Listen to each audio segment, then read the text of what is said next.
del debate organizado en negro sobre blanco acerca de José Antonio Primo de Rivera con motivo del primer centenario de su nacimiento.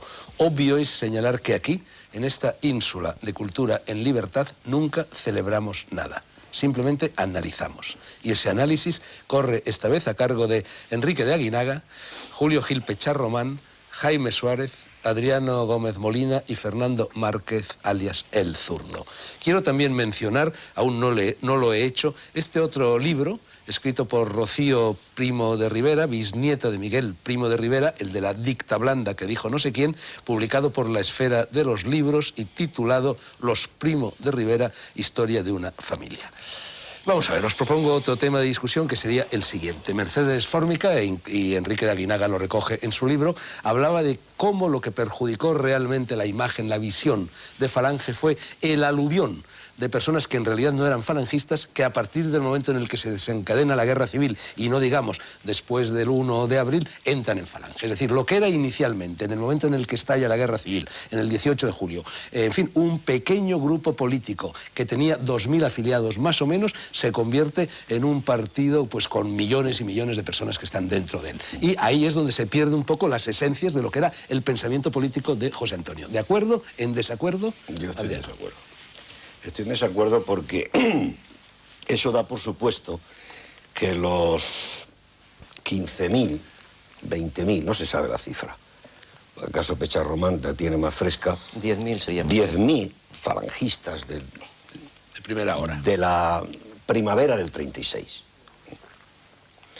Pues eran 10.000 o 15.000 jóvenes o maduros españoles que sabían el mensaje de José Antonio. Pero si uno analiza cómo llega ese mensaje a esos hombres, qué tirada tienen sus publicaciones, bueno, pues, y uno conoce luego las memorias de los hombres de esos años que han escrito, pues uno cae en cuenta que el conocimiento de lo que nosotros tenemos de José Antonio, porque los textos de la prensa han pasado a lo que se llamó obras completas, era muy, muy, muy escaso. De tal manera, para allí centrarme en decirte en desacuerdo, esa idea de un núcleo ortodoxo josé antoniano, que es sobrepasado por miles y miles de gentes de la derecha, vamos a decir, de la japa, y que diluyen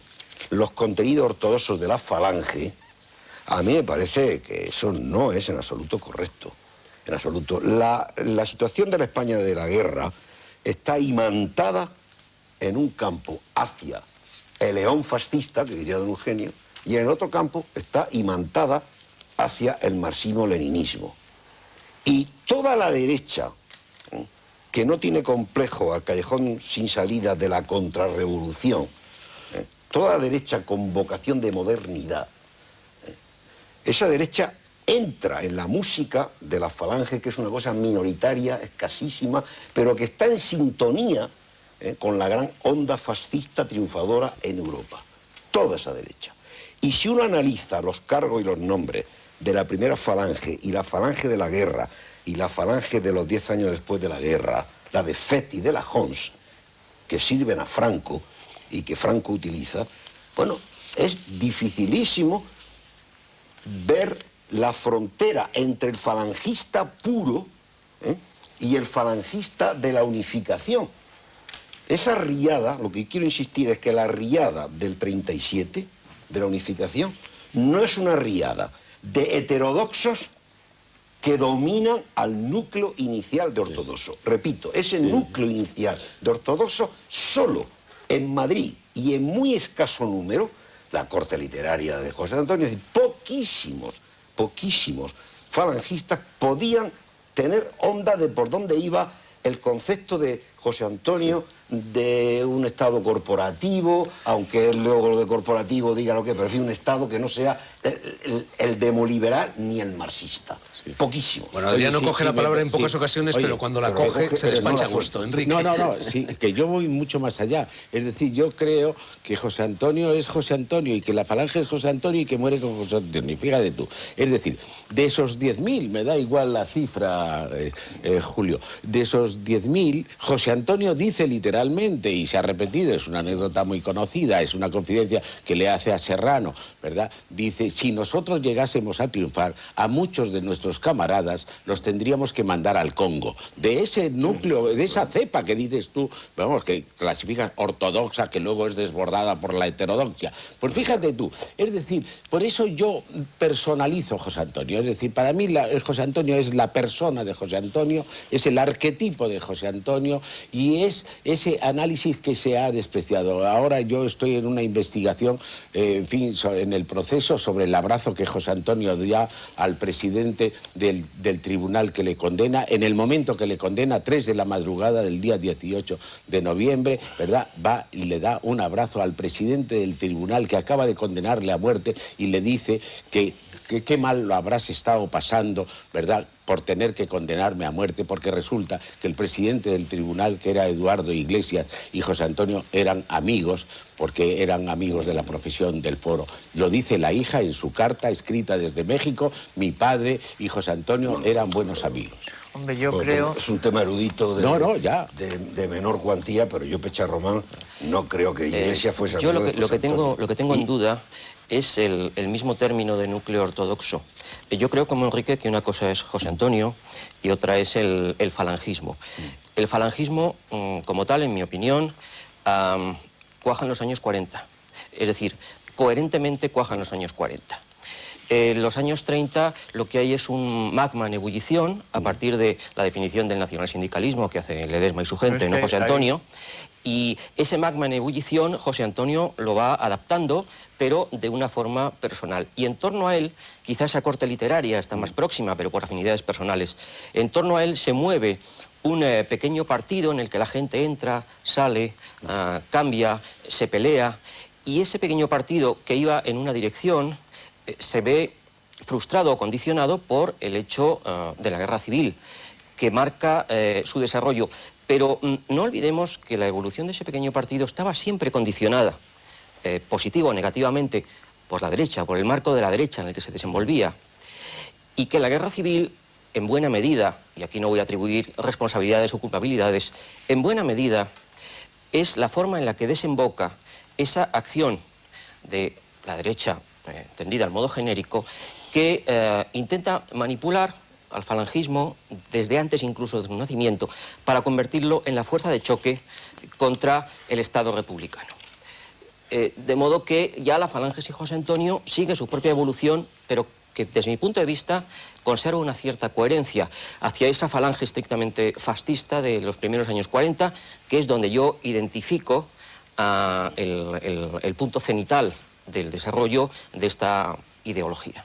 Hombre, yo creo que... Entiendo, Pecha Román, que en los 40, que creo que es acertado lo que dice, es porque el aparato de comunicación, de difusión, de inculturización del mensaje falangista, aunque fuese ya Feti de la Jons, es decir, la Falange de Franco, tiene realidad. Es decir, pero antes de que ese aparato se ponga en marcha, el núcleo inicial de la Falange es primorriverista, es una derecha en una onda política que está muy en boga en Europa, minoritaria en España, pero no lo conoce. Es decir, si tú analizas a quién le llegan los 27 puntos de la Falange, qué discursos pronuncia José Antonio, qué publicación tiene la Falange, qué tirada tiene la Arriba, que es solo unas semanas de tirada, cuánto tira el No Importa ya en el 36, es escasísimo. Es un mundo de nombradía, de imagen, sobre todo de hijo del dictador, y de que José Antonio, con camisa azul, es la vanguardia fascista, que en España tiene esa fórmula como la tiene en Bélgica, la tiene en Francia, la tiene en Inglaterra, la tiene en toda Europa. Es decir, pero cierto, no tres hay... contertulios lleváis camisa azul, de un color diferente a la de la dicen que cara. hay una Diversas televisión. gamas. Es broma. diversas gamas. Me había pedido la palabra Fernando No, Márquez yo y solo Jaime quiero Suárez. decir que para mí el germen o el hueso de aceituna de la ortodoxia en la falange inicial lo aporta el nacionalsindicalismo, lo aporta Ramiro, lo aporta la conquista del Estado y las Hons. Y es adoptado, es una criatura adoptada, nunca propia, nunca asumida, sino adoptada por José Antonio por las razones que daba antes de estrategia, de evitar una posible competencia. Pero José Antonio estaba desarrollando un discurso que a mi juicio es mucho más pragmático. Voy a soltar otra heterodoxia salvaje, quizás no lo sea tanto, pero bueno, que es, yo por ejemplo, las historias de UCD, concretamente la de... No recuerdo ahora mismo el nombre del autor, era de un partido valenciano de los que se incorporaron a UCD, que tiene una de las memorias en Planeta de UCD. Creo que enlaza muy bien con lo que es el proceso de José Antonio como unificador de una amalgama. José Antonio está intentando desarrollar algo, por supuesto, que según le pida el cuerpo, sea adecuado a sus propias visiones y a su propia idiosincrasia, pero que es interrumpido.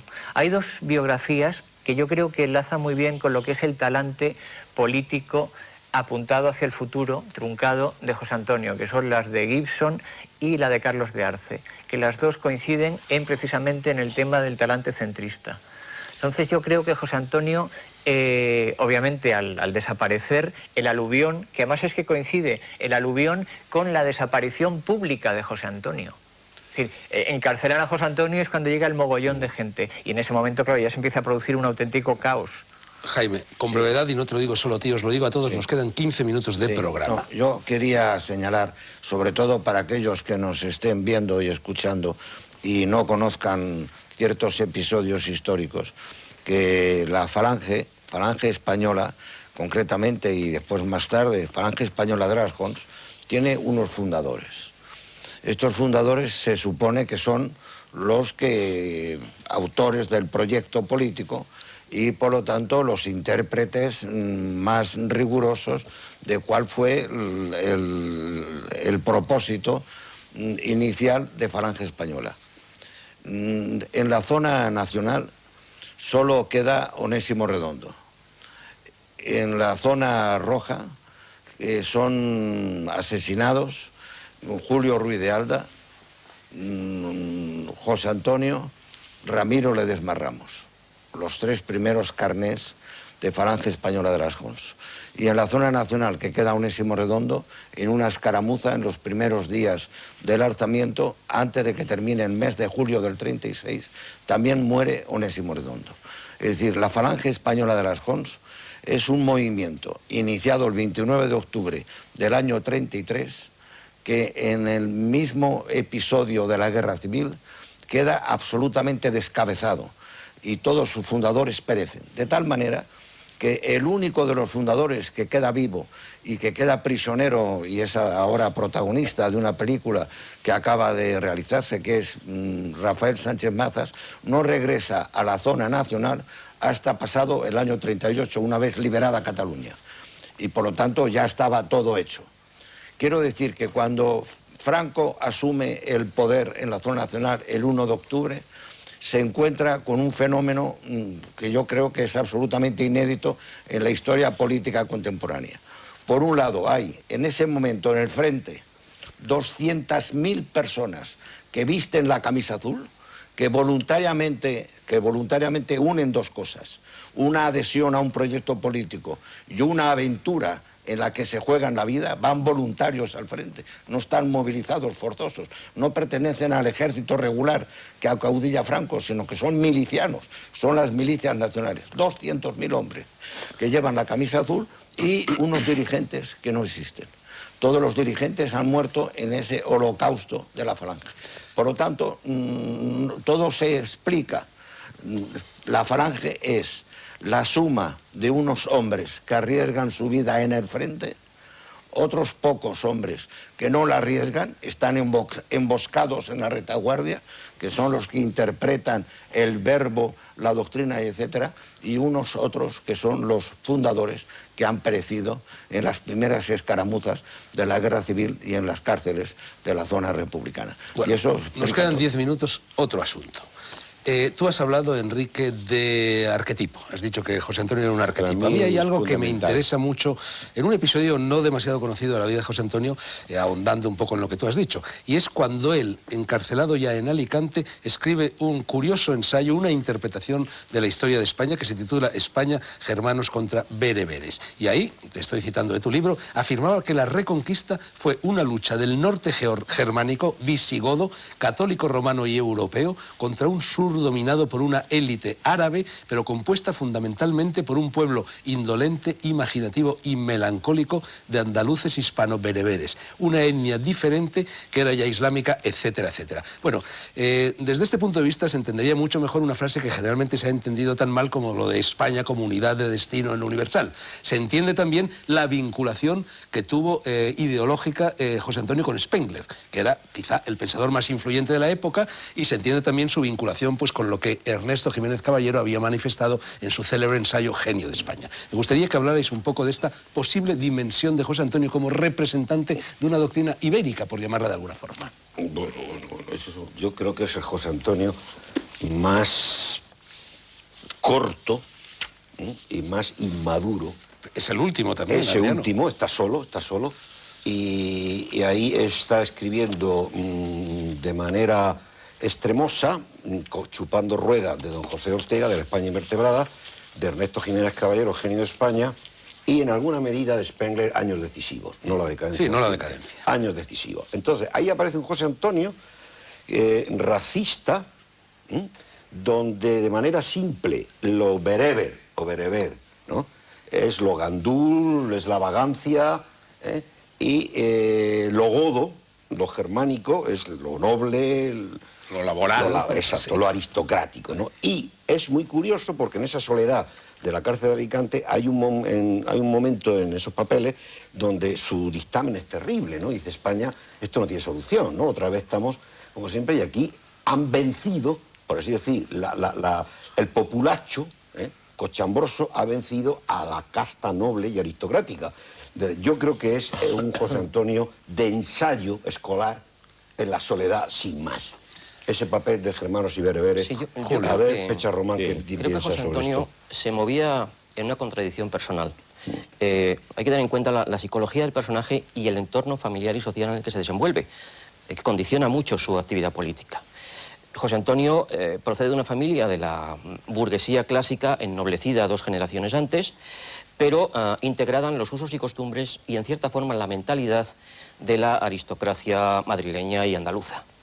Por lo tanto, él es un hombre que se identifica con unos valores aristocráticos en lo personal que tamizan, en cierta forma, su visión del mundo. Son unos valores personales muy distintos a los de Ramiro Ledesma, por ejemplo, muy distintos.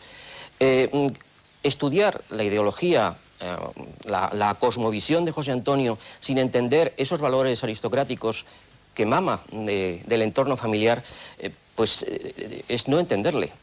De manera que cuando escribe esto, o cuando da sus conferencias en el año 35 sobre la evolución de la civilización, que son muy interesantes y muy spenglerianas en cierta manera, pues siempre hay que entender que son estos valores aristocráticos los que él tiene a la vista cuando hace estas definiciones.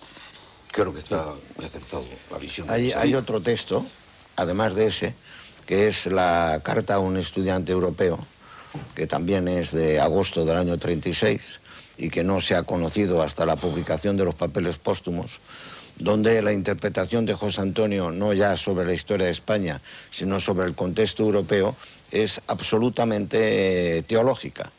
Él explica todo el proceso de Europa desde la Reforma como un proceso religioso, y él dice categóricamente que no se entiende todo proceso histórico si no se entiende como un proceso religioso.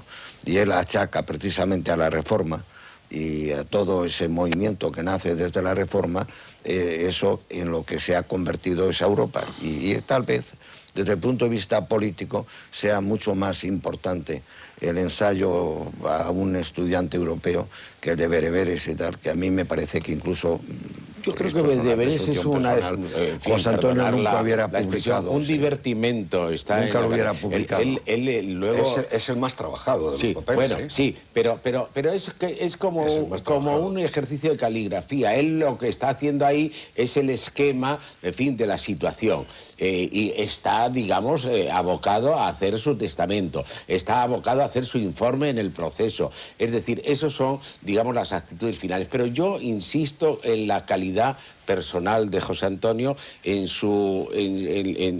ese hay un aspecto que yo no sé si, yo creo que ha sido tratado superficialmente. Hay un libro, la profunda religiosidad de José Antonio, y dentro de esa profunda religiosidad y respecto a todos los entornos sociales, en fin, generacionales, etcétera, la capacidad de renuncia de José Antonio. Es decir, José Antonio es capaz de renunciar a todo ese mundo suyo. Él está inmerso en un mundo profesional, en un mundo aristocrático, en un mundo social, ¿verdad? En fin, la vida que pudiéramos llamar frívola de José Antonio, pues está... En un mundo sentimental. En un mundo sentimental. La capacidad de renuncia, para mí, es un paradigma. Es decir... Pero, Enrique, esa renuncia está hecha desde la escala de valores aristocrática de que hablaba Bueno, claro, de Charles Roman. claro. Es decir, en esa carta al estudiante europeo, está junto con aristocracia y aristofobia. Y defiende no solo la aristocracia como minoría selecta en el sentido orteguiano, sino la aristocracia de sangre.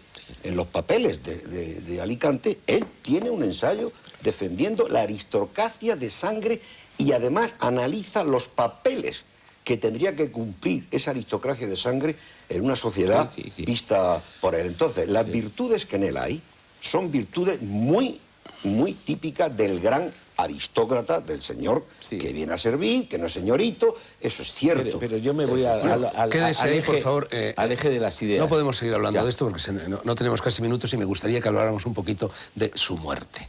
José Antonio es condenado a muerte por un jurado compuesto exclusivamente por afiliados al Frente Popular y a la FAI-CNT. Fue ejecución, fue asesinato, le convenía a Franco su muerte, por eso no se accedió a la propuesta de canje por el hijo de Largo Caballero.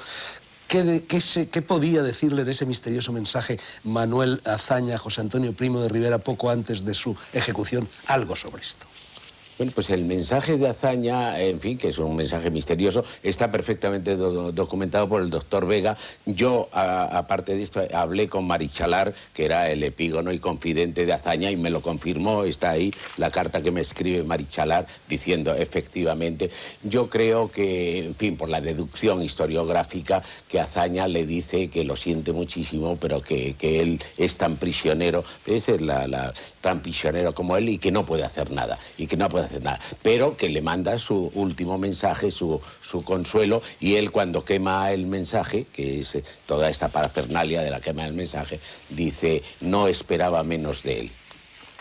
¿Ejecución? Sí. ¿Asesinato? Bueno, yo creo que en el contexto de la guerra civil se puede hablar de ejecución. Es decir, José Antonio es juzgado en el marco de una normativa legal ciertamente improvisada, puesto que se produce una guerra civil, pero ateniente a lo que en ese momento se establece. ¿Asesinato? Pues seguramente lo es en la misma medida que luego serán los de Companys o los de Zugazagoitia. Venganzas políticas, represalias.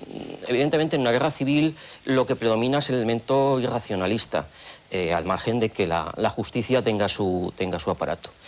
Por lo tanto, dentro de un holocausto colectivo, asesinato, pues sí, es un gran asesinato colectivo, la guerra civil. Mantenimiento de una normativa legal, de unos procedimientos, también se dan, sean más o menos garantistas, pero también se dan, del mismo modo que se dan en el otro bando, pero siempre pensando en el hecho de la provisionalidad que marca la propia guerra civil. Sí, el senador Prat, socialista, en fin, en una clave de Balbín, que precisa, en el 1981, 29 de noviembre, él dice, porque él estaba de asesor, dice que es una ejecución ilegal, ¿verdad? Que la sentencia es ilegal porque cuando llega el enterado ¿verdad? Cuando ya se somete al Consejo de Ministros el enterado, llega previamente la noticia de la ejecución y por lo tanto que ya no había lugar. Y él taxativamente califica de muerte ilegal. Pues, bueno, pero eso tú es sabes que socialista. los tiempos del enterado es un tema muy polémico, ¿no? Sí. Como es muy polémico, si Laro Caballero interviene o no interviene, él ha contado que cuando se entera, Bueno, pues tiene un Él gran se mal negó, humor se negó y a se niega. firmar Eso es lo que el enterado, cuenta Largo. Y porque junto a ya eso, había sido ejecutada. exactamente. Es decir, la exactamente. ejecución fue Pero ilegal. la ilegalidad... La condena fue legal. Sí. Es decir, José Antonio es condenado a muerte por un tribunal, es el único caso de un dirigente falangista muerto en la zona roja mediante proceso. Los demás son literalmente Paseos. asesinados, paseados o no paseados, pero asesinados. En el caso de él es procesado, de acuerdo a la legislación vigente en ese momento. Y legislación Y del por mes lo de tanto, agosto, constitución de los tribunales la populares, legislación... con una sección de derecho de 3 magistrados y una sección de hecho de un jurado de 14 la miembros. legislación nombrado por el positiva en Frente ese Popular. momento vigente. Es esa, sí. Pero Bueno, para- fue ejecutado ilegalmente. Para terminar, no tenemos tiempo para más, yo os voy a pedir un juicio de valor, una toma de postura personal, pero antes vamos a escuchar lo que nos dicen Rafael Borrás y Pepe Esteban al respecto. Estoy totalmente de acuerdo con el juicio, con este juicio de Preston sobre que no se puede enjuiciar la figura de José Antonio Primo de Rivera de acuerdo con lo que se ha hecho con la manipulación de su figura después de su muerte y con lo que muchos de sus secuaces hicieron en beneficio de Franco. Porque es curioso que una persona muerta el año 36, que no consigue ni sacar un solo diputado de su partido en toda España, luego durante 40 años tiene una influencia indudable sobre diversas generaciones.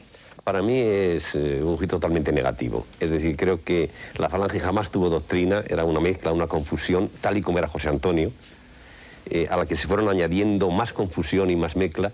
Es decir, un juicio políticamente muy negativo.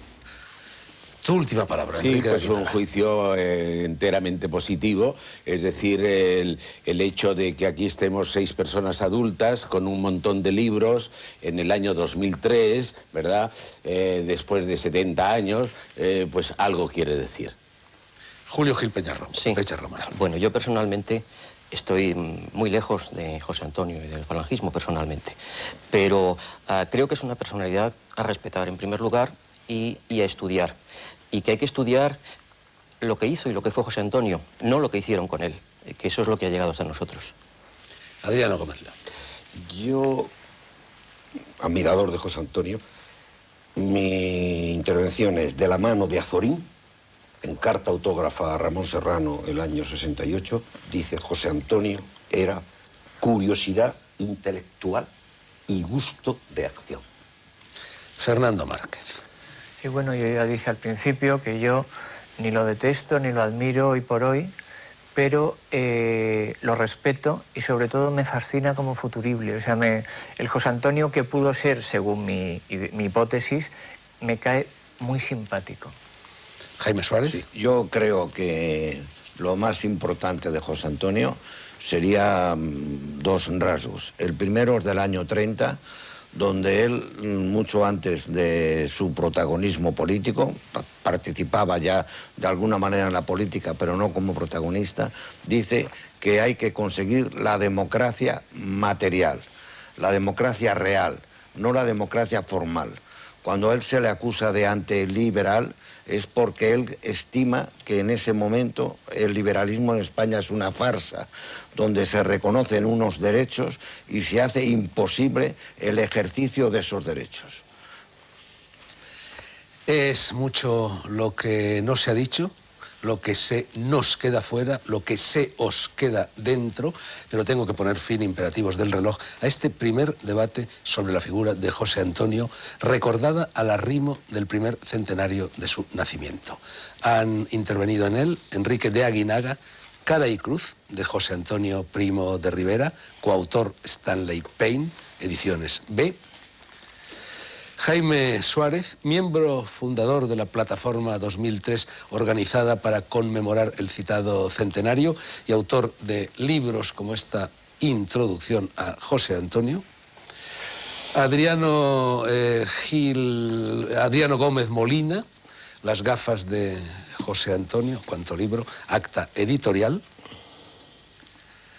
Julio Gil Pecharromán, José Antonio Primo de Rivera, retrato de un visionario, temas de hoy. Y Fernando Márquez, el zurdo, cuyos dos últimos discos, nada que ver con José Antonio, son estos: El fantasma del paraíso y Sangre sabia. Les recuerdo a ustedes que la próxima semana emitiremos un episodio de Negro sobre Blanco dedicado a la corte literaria de José Antonio, en el que intervendrán los hermanos Mónica y Pablo Carvajosa, autores de esta obra, y los escritores y editores Rafael Borrás y José Esteban. El día 18 de noviembre de 1936, 48 horas antes de morir ejecutado, según algunos, o asesinado, según otros, José Antonio Primo de Rivera, fundador de la Falange, escribió un alegato final que terminaba de este modo: ojalá fuera la mía la última sangre que se vertiera en discordias civiles. Ojalá encontrara ya en paz el pueblo español tan rico en buenas cualidades entrañables, la patria, el pan y la justicia. Creo que nada más me importa decir respecto a mi vida política. En cuanto a mi próxima muerte, la espero sin jactancia, porque nunca es alegre morir a mi edad, pero sin protesta. Acéptela Dios nuestro Señor en lo que tenga de sacrificio para compensar en parte lo que ha habido de egoísta y vano en mucho de mi vida. Perdono con toda el alma a todos cuantos me hayan podido dañar u ofender, sin ninguna excepción, y ruego que me perdonen aquellos a quienes deba la reparación de algún agravio grande o chico. Descanse en paz, José Antonio Primo de Rivera. Buenas noches.